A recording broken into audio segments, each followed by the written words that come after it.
Hello aspirants. तो चलिए start करते हैं आज की ताज़ा खबरों से। तो आज है 13 जनवरी। मेन पेज पर आते हैं हम।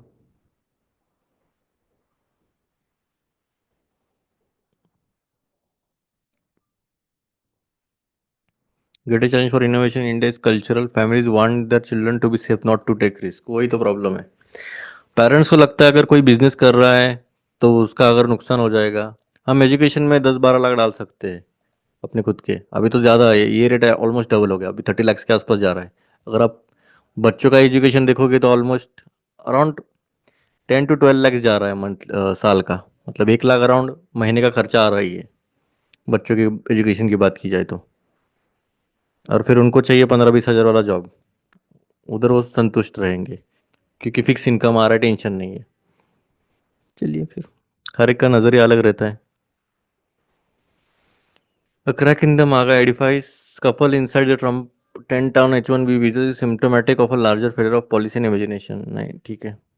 Sarkar and campus liberalizing VC liberty is a good step forward, letting Raj Bhavan or CMO choose them is many steps back। ठीक है।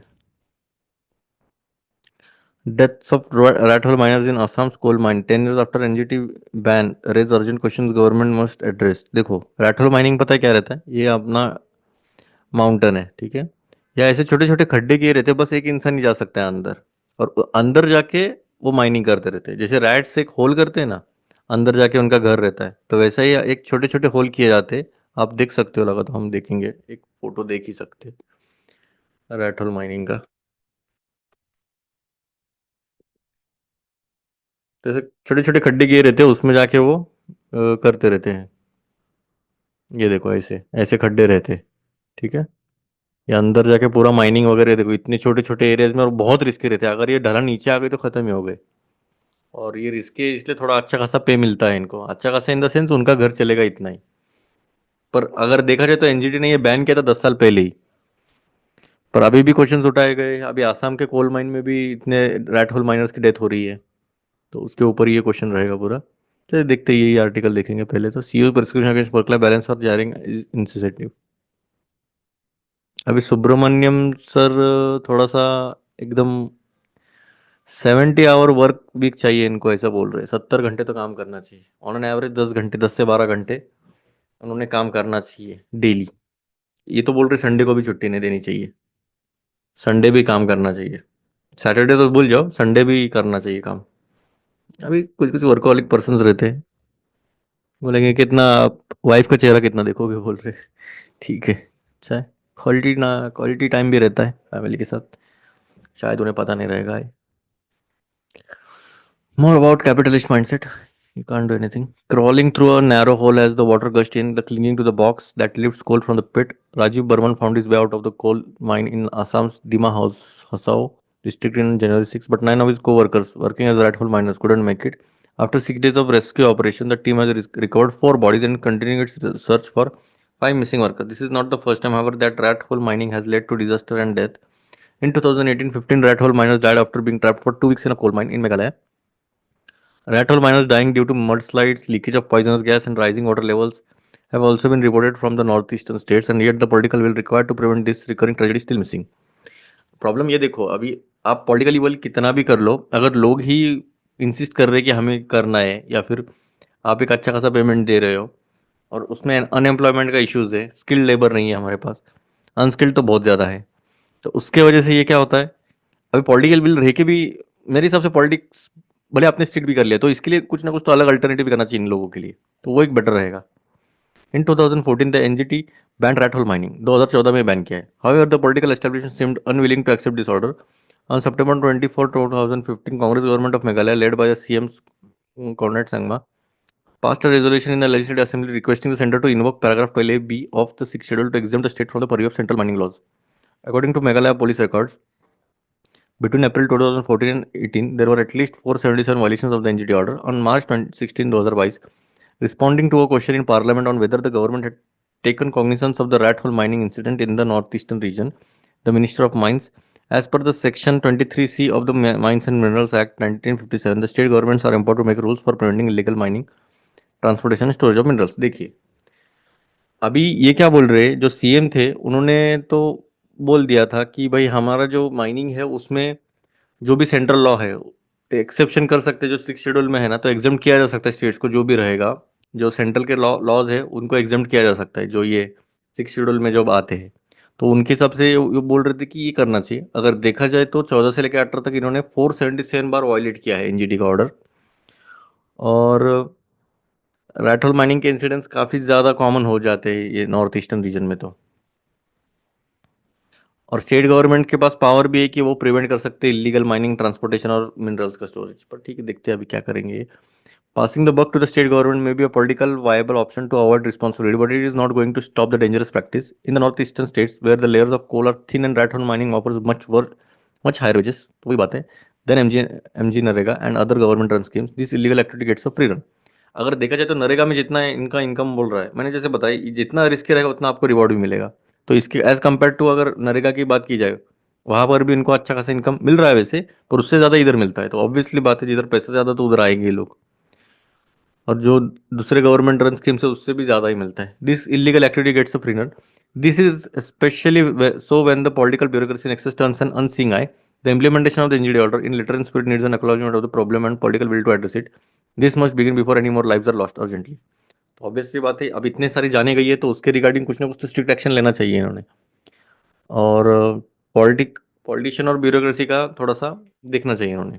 देखते हैं अभी, चांसेस आर वेरी लेस कि कुछ हो जाए। अगर दिल पे ले लिया है तो कर भी सकते हो। पॉलिटिकल अपना पीपल का विल रहा, पर पीपल लोग ही बोल रहे कि हमें कोई प्रॉब्लम नहीं है, जान भी गई तो भी क्या फर्क पड़ने वाला है। एनिल जज speech justice Shekhar Yadav remarks so डिसर readers our universities need draft remove ambiguities in process to select vice chairman, instill flexibility for resisting। UGC का अलग इशू है, वो हम बाद में देखेंगे। Planning for a water world must move to mainstream of financial properties. ठीक है, क्लाइमेट के रिगार्डिंग देखना पड़ेगा। वीसी अपॉइंटमेंट से वाई स्टेट्स आर अपसेट, चले देखते हैं वाइस चेयरमैन का क्या प्रॉब्लम क्या चल रहा है। वीसी काफी 3-4 बार आ गया है ये। कुंभ ओरिजिन हिस्ट्री अपील आप पढ़ सकते हो, कोई प्रॉब्लम नहीं है। अब इसका पूरा ओरिजिन कैसा हुआ, क्या हुआ, 10-12 साल में क्यों आता है एक बार, महाकुंभ है ये तो। What is spring fire retardant being used against California wildfires, थोड़ा बहुत देख सकते हैं। Trump's call to rename Gulf of Mexico, history of names America Mexico. देखते हैं। चलो ठीक है, यही देखेंगे फिर। वाटर वर्ल्ड देखेंगे और फिर वीसी का देखेंगे क्या मसला क्या है, क्या सिलेक्शन में क्या प्रॉब्लम आ रहा है वाइस चेयरमैन का।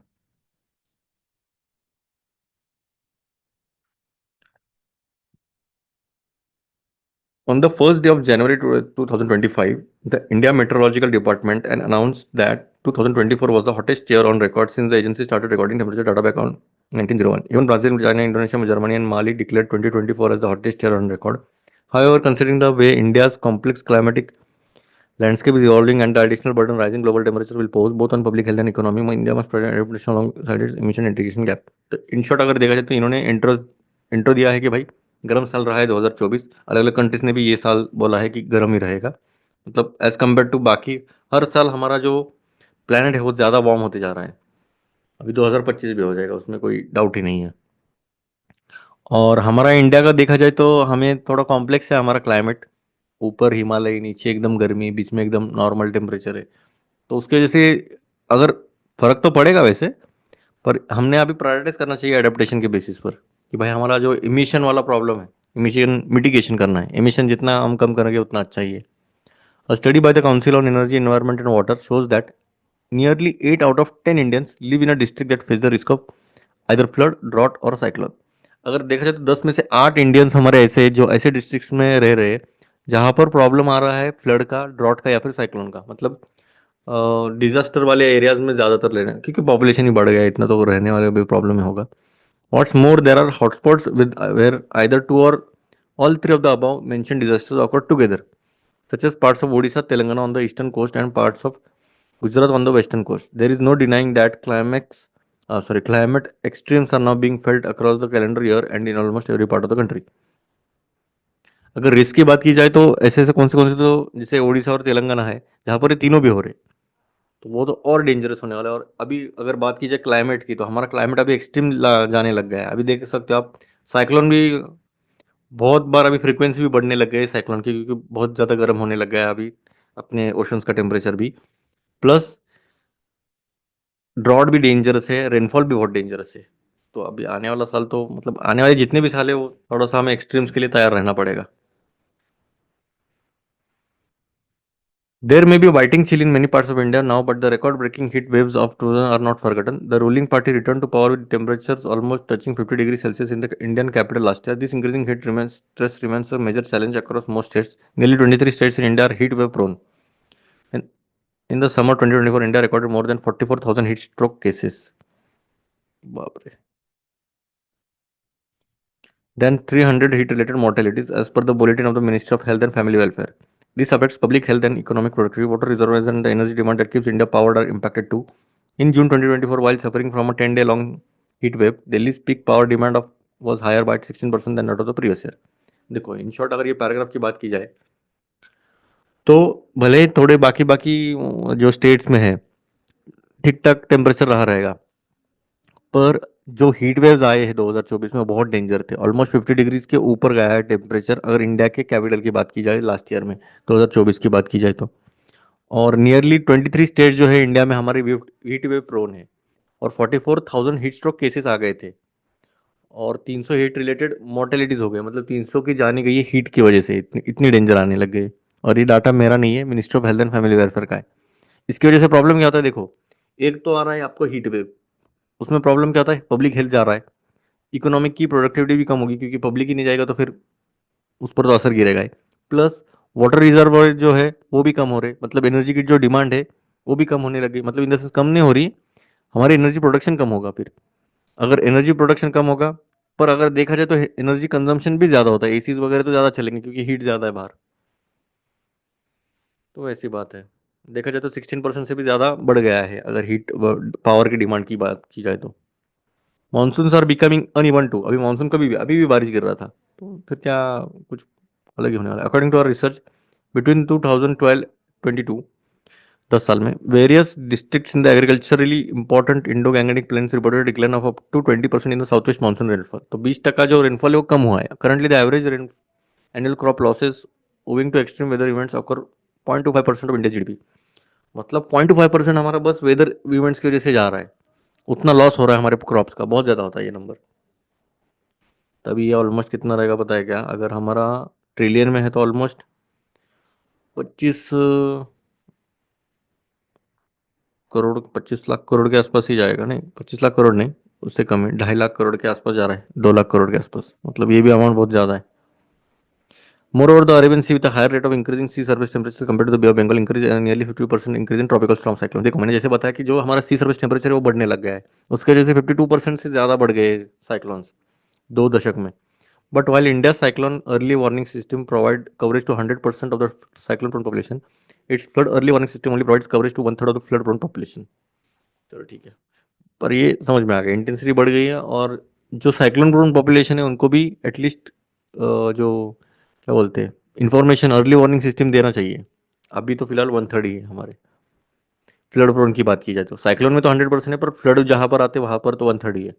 2024 various states including Telangana, Andhra Pradesh, Tamil Nadu south and Delhi, Uttarakhand and Himachal Pradesh in the north saw severe flooding including cloud burst flash floods. अभी फ्लड्स के बारे में देखते हैं। फ्लैश फ्लड्स मतलब एकदम जोर से गिरती है बारिश, पूरा बादल फट जाता है। क्लाउड बस्ट मतलब, फ्लैश फ्लड्स मतलब क्या, आई गेस एकदम with in limited time span में बहुत ज़्यादा बारिश होती है, वो फ्लैश फ्लड्स होते हैं। क्लाउड बस्ट मतलब क्या, पूरा एक क्लाउड है ना सीधा गिर जाता है। दोनों में माइनर डिफरेंस है, टाइम का डिफरेंस है मेरे हिसाब से। फ्लैश मतलब फास्ट होता है, ठीक है। Following the trend of increase heavy rainfall events in the past decade, we must brace for severely impacted monsoon in 2025 and beyond. The recently announced Mission Mosam and the granular scale data that will be acquired across various cities under it could enhance urban flood preparedness. India is currently developing its national adaptation plan and has a golden opportunity to get its priority right account for complex and rapidly evolving climate challenges. अगर बात की जाए, हमने mission मौसम वगैरह किया है और अलग अलग सिटीज़ को भी अंदर लिया है अर्बन फ्लड प्रिपेयर्डनेस में, और एक नेशनल एडेप्टेशन प्लान की भी हमारा अभी डेवलप करने का चल रहा है, तो उसमें भी थोड़ा बहुत इवॉल्व हो जाएगा। First, there needs to be detailed risk assessment of the impacts of observed and predicted heat stress at a minute scale and across sector. Heat does not impact everyone and everything in the same way. Therefore, identifying vulnerable people population within heat wave prone cities such as those with chronic health conditions, senior citizens, children below 6 years of age is crucial to prioritize targeted actions. In addition, the dairy, the dairy and livestock sector, which accounts for 5% of India's GDP, has been seen a decline up to 20% in milk productivity owing to heat stress. This calls for robust adaptation actions for the dairy sector, where the heat challenge could be addressed by low cost and decentralized renewable energy based solutions such as solar chillers. अभी इन्होंने बोला है एक एक अभी issue address कर रहे हैं. अभी हीट का अगर बात की जाए तो हीट सभी के लिए सेम इफेक्ट नहीं करेगी, अलग अलग लोगों के लिए अलग अलग करेगी. जैसे कि जो सीनियर सिटीजन है या फिर जो बच्चे 6 साल के नीचे है तो उनको तो अलग अलग है, या फिर किसी को हेल्थ कंडीशन है. तो ऐसा हमने प्रायोरिटाइज करना चाहिए. जो वल्नरेबल पॉपुलेशन है उनको आइडेंटिफाई करना चाहिए और उनको थोड़ा सा प्रायोरिटाइज करके टारगेटेड एक्शंस हम ले सकते हैं. अगर बात की जाए डेयरी और लाइफस्टॉक की तो वो भी प्रॉब्लम आता है. अगर दूध की बात की जाए, अगर ज़्यादा टेम्परेचर बढ़ गया तो दूध फट जाता है. तो उसकी वजह से प्रॉब्लम क्या होता है, जो लॉस होता है ना बहुत ज़्यादा होता है. ऑलमोस्ट 20% लॉस हो रहा है अभी हीट स्ट्रेस की वजह से. अभी उसके ऊपर सोल्यूशन क्या है, तो सोलर चिलर्स वगैरह बना सकते हैं हम, renewable energy based livelihood solution कर सकते हैं हम. Second, and nearly half of India's agriculture is rainfed, with the majority of it distributed across the central and southern states such as Maharashtra and Karnataka. Any minor change in the rainfall pattern causes large-scale impacts in the agriculture sector. Therefore, we must remember crop weather calendars for rainfall crops to account for the recent changes in the southwest monsoon. This requires contextualization of local cropping practices to suit the challenges in the availability of water and moisture. In the last 10 years, the ICR has developed more than 2,500 varieties of flood and drought resistant crops.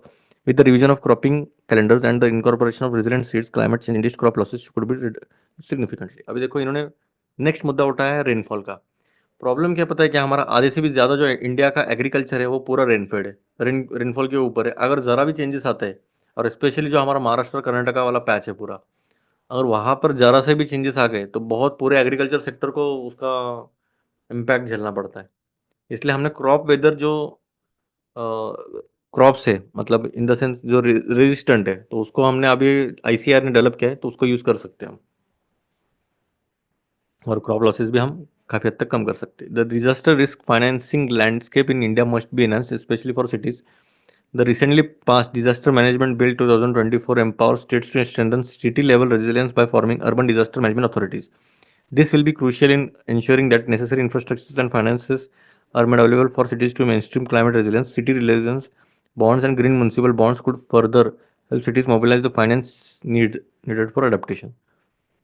अभी ये बात कर रहे हैं disaster जो हमारे इतने सारे आ रहे हैं, तो उसकी वजह से हमने एक बिल पास किया था, डिजास्टर मैनेजमेंट बिल 2024 का. तो वो क्या करता है, तो स्टेट्स को एम्पावर करता है कि जो भी सिटी लेवल रेजिलियंस होता है, जैसे कि अर्बन डिजास्टर मैनेजमेंट अथॉरिटीज हमने बनाई है, ताकि वो जो जो भी प्रॉब्लम आते हैं लोकल लेवल पे वो एड्रेस कर सके. और नेसेसरी इंफ्रास्ट्रक्चर और फाइनेंस अवेलेबल होना चाहिए सिटीज़ और मेन स्ट्रीम क्लाइमेट रेजिलियंस के लिए. और अगर पैसे की बात की जाए तो बॉन्ड्स और ग्रीन म्यूनसिपल बॉन्ड्स हम कर सकते हैं फाइनेंस के लिए. With the 2025 budget a few weeks away, climate resilience must move from the margins to the mainstream of our financial planning and priorities. It's a good economic investment from crops to cities, not just an environmental one. बस environment तो नहीं है, पर देखा जाए तो बहुत सारा फर्क पड़ने वाला है आगे जाके, और इसलिए आपका जो टर्नओवर है वो थोड़ा बढ़ा लीजिएगा, क्योंकि काफ़ी ज़्यादा महंगा होने वाला है आगे जाके.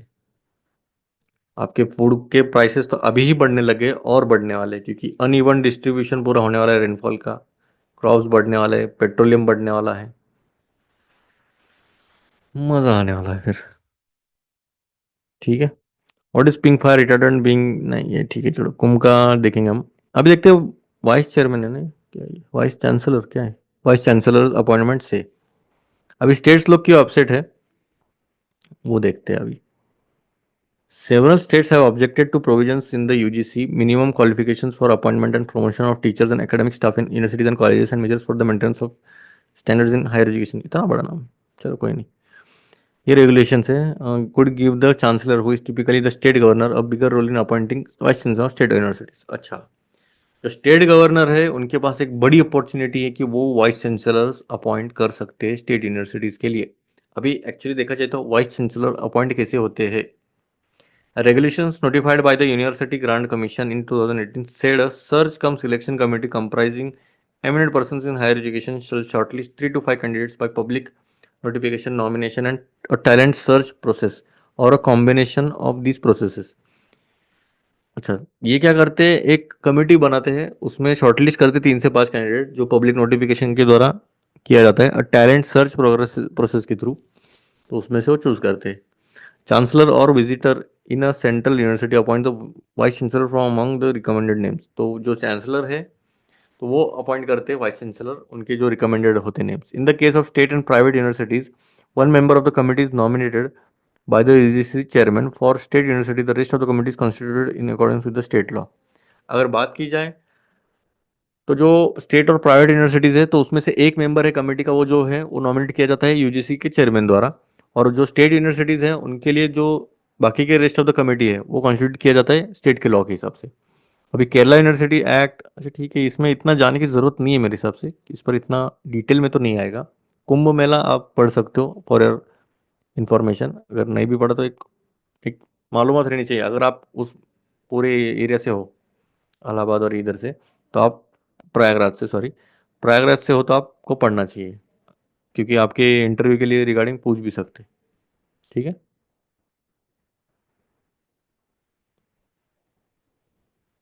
और क्या है क्या, देखा जाए तो ये थोड़ा सिलेक्शन के प्रोसेस में ही था वो पूरा वाइस चांसलर का। What went wrong with gold import figures and wise revision before budget crucial. Banks likely to face earnings pressure in quarter three on muted loan growth, higher credit cost.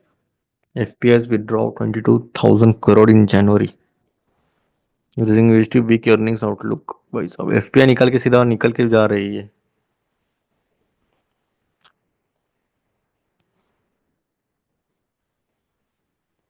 Fire retardants आग को फैलने से रोकते हैं ये।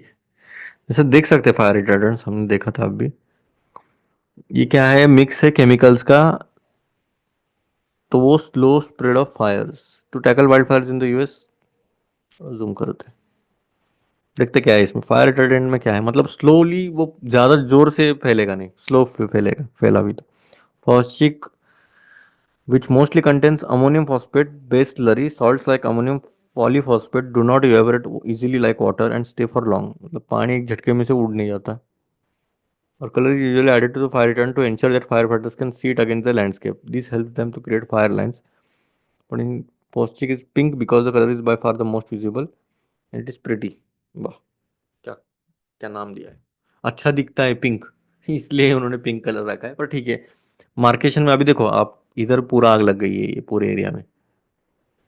इधर ये बाहर की बाउंड्री में आग लगी और ये प्लेन से ऐसा मारते गए, और दूसरा राउंड मारते जाओगे तो फिर आपको समझेगा ही नहीं ना किधर मारा है। तो इसकी वजह से ये मार्किंग भी होती है, और ये पॉलीफॉस्फेट वगैरह जो भी है, फॉस्चिक वगैरह, उसमें रहता है। ठीक है।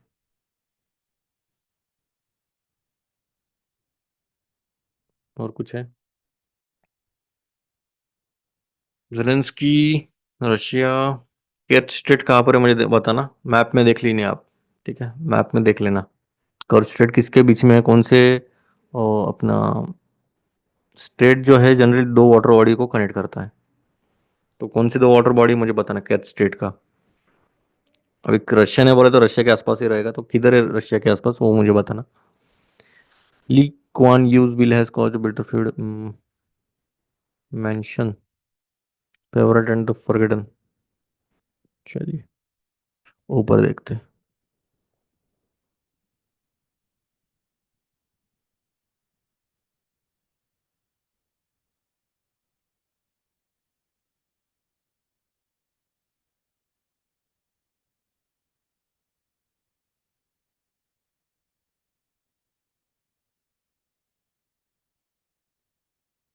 ये टनल है, PM to open key Z Morh tunnel today.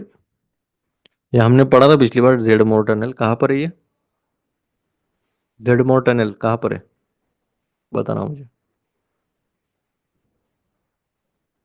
All weather link tourist कर सकते, डेस्टिनेशन रहेगा सोनोगर सेंट्रल कश्मीर। ठीक है, कश्मीर है, चलो कोई नहीं। और एक जोजिला टनल भी है, द्रास है, कारगिल है, यहाँ पर है, श्रीनगर ले हाईवे। तो ये इतना घूम के जाने से अच्छा है सीधा जाएंगे।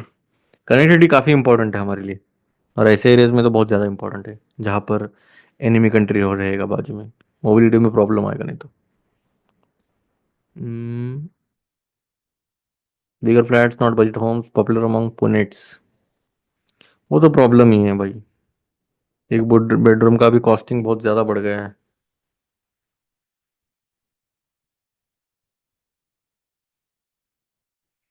हम देख रहे थे, बहुत कॉस्टली हो रहा है अभी तो, पुणे भी मुंबई की तरह ही होने लग गया है।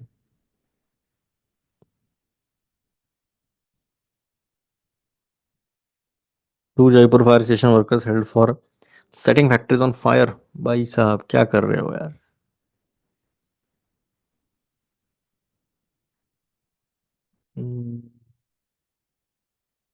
जुडिशरी में करप्शन होने लग गया तो फिर कैसे होगा। चलिए हो गया मेरे हिसाब से। उम्मीद है आपको पसंद आया रहेगा। मिलते हैं फिर। तब तक के लिए जय हिंद।